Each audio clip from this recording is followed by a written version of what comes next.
How's it going, my dudes? Welcome back to another video. So this is supposed to be a showcase for Shiue, but to be honest, she doesn't really fit this lineup so well because of the skill gauges. So optimally, she should be in a position where Kama Itachi is, however her skill gauge is rather high, which means that we will not be able to do a wombo combo very nicely with Shiue followed by Celtie. Without further ado, let's take a look at the abilities really quickly over here.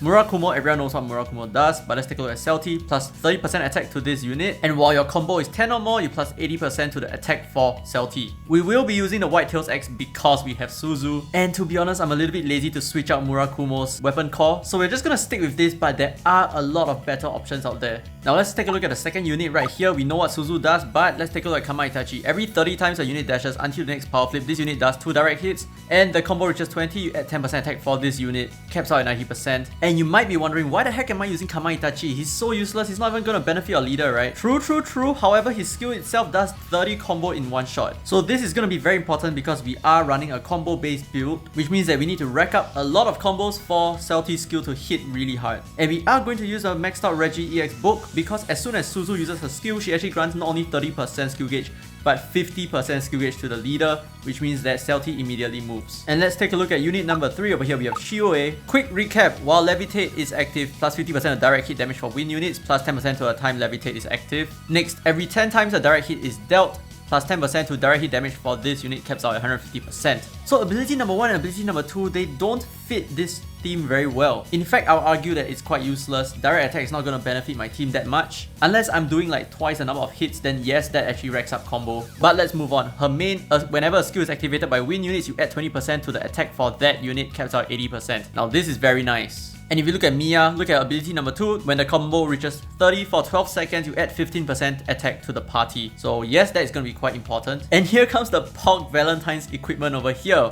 When the combo reaches 30 for 10 seconds, you add 60% skill damage to win units. Now I said this before, but I was wrong about this. It doesn't actually stack, so if you have 60 combo, you don't have like 2 stacks of 60% skill damage. It only caps out at one single stack of 60%. But it's still going to be quite useful, so let's take a look at the run and see how this works. So for today's video, we are going to be running the Thunder Necropolis. Let's take a look at how the damage goes. But like I said before, I think Shiue doesn't really fit this so well. I think maybe even Furia fits it better, or perhaps even Razelle. But as you can see, our instant nuke at the start is 1.5 million. That is a lot. And that only happened because Kama Itachi actually did 30 combos for us before we nuked. So the 30 combo actually gave us an additional 15% final damage to Celtie's nuke.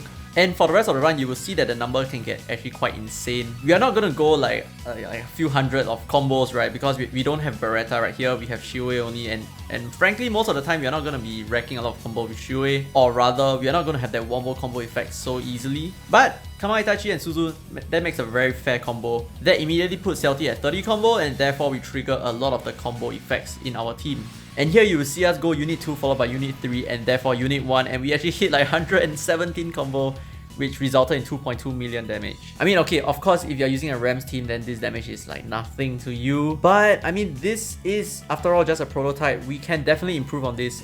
The first improvement that I can see is to remove Shiue, okay? And I should say that this team works best on manual, but I am not a manual player. I do not care about manual. I think maybe manualing bosses once a day or twice a day is kind of fun, but I'm a super lazy gamer, okay? So my theory craft revolves around automating my teams. So therefore, we are going to be running automated combo teams. And here we go. Yes, drop the combo, drop the nuke, and bam, sick.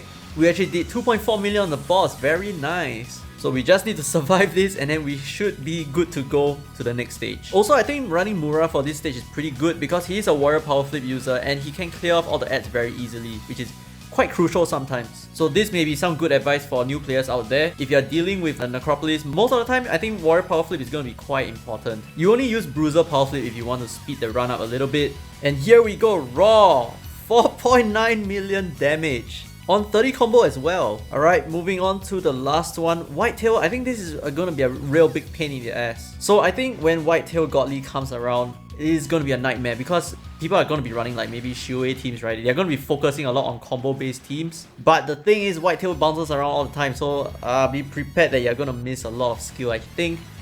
I suspect that maybe the right way to deal with Whitetail is you need to have a Kohani and you need to have Mura so that everyone has 100% skill gauge at the start, and with that you can then drop a night combo, stun him at the spot, and probably do as much damage as you can before he starts jumping around again, or probably hopefully one-pun him. So I think that will be the strategy. Let's take a look at the skill over here.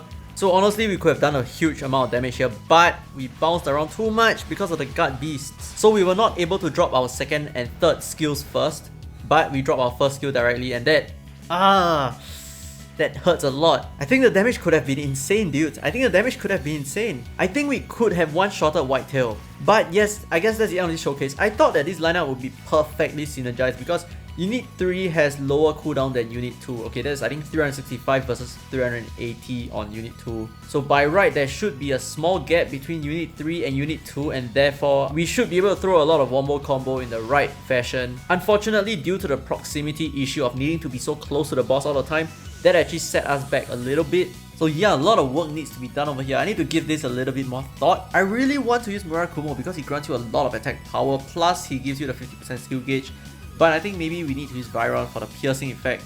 And yeah, there you go, 2 minutes 44 seconds and 44 milliseconds. This was a really fun video for me. I love theory crafting. So that's one thing that really irks me, is that JP is already out there and the answers are already out there. And it's not me to go online to look for answers. I like to play it the way I play it, which is to explore as I go. So I'm sorry if I don't have the most optimal lineup yet. I don't just want to go online to look for answers because that ruins the fun for me. And to me, having fun is super important, right? No matter whatever you're doing, as long as you're having fun, you're gonna be able to do well for it. So let me know down in the comments what you want to see in my videos. Do you want to see more optimal solutions? Or do you want to see me craft and maybe fail along the way, but maybe eventually get somewhere closer to the answer? There are no right or wrong answers to this. I just want to know what kind of audience I have, and I want to make videos that cater to you guys more so than anything else. So yeah, I guess this is a good place to stop the video. Hope you enjoyed it. This has been Free to Play, by the way, and as always, I will see you in the next video.